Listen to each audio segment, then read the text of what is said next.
अमरीका ने ईरान के तजवीज़ों उत्ते गौर शुरू कर दिता। ईरानी पेशकश का मुख्तलिफ पहलुओं नाल जायजा लिया गया। अपना हुकूमत खोलन की पेशकश उत्ते सदर ट्रंप की नेशनल सिक्योरिटी टीम नाल मुशावरत। तर्जमान व्हाइट हाउस कैरोलिन लिविट का आखना है कि ईरान की जंग खत्म करने ते अपना हुकूमत खोलन की पेशकश ज़ेरे गौर ने। सदर ट्रंप की रेड लाइन्स बिल्कुल वाज़ेह ने। ईरान एटमी हथियार बनाए ऐसी डील अमरीका नूं किसी सूरत कबूल नहीं। अमरीकी वज़ीर ख़ारजा मार्को रूबियो का बयान ईरान डील तो मुतलिक संजीदा है। अपना हुकूमत से ईरान का कंट्रोल कबूल नहीं किया जा सकता। उम्मीद है ईरान दानिशमंदी का मुजाहरा करेगा।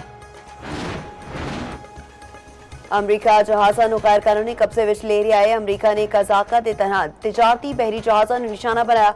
अक़वाम मुत्तहिदा विच ईरान के मुस्तकिल मंदूब अमीर सईद इरवानी ने आख्या अमरीका ते इसराइल ने गैर कानूनी जारियत की। अमरीकी जारियत नाल समुद्री सलामती नूं खतरात लाहक होए। जमानत दी जाए कि ईरान उत्ते दोबारा हमला नहीं होगा।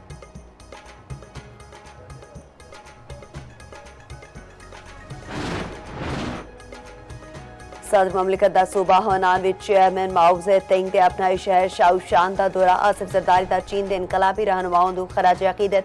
सदर ममलिकत नूं चेयरमैन माओ ज़ेडुंग की जिंदगी ते जद्दोजहद तो मुतालिक ब्रीफिंग दी गई।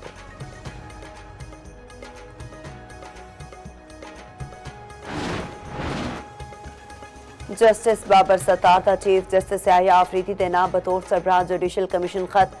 जस्टिस बाबर सत्तार के ट्रांसफर मामले उत्ते इन्होंने जाती तौर पर सुनन की इस्तदा। जराए के मुताबिक जस्टिस बाबर सत्तार ने खत विच लिखा आर्टिकल 200 के तहत ट्रांसफर मामले तो पहले कमीशन इजलास विच मैनू सुनिया जाए। जस्टिस बाबर सत्तार का नाम अज ट्रांसफर लई ज़ेरे गौर जजिस विच शामिल है। इस्लामाबाद हाईकोर्ट ट्रांसफर जजिस मामले ते जुडिशल कमीशन इजलास अज होगा।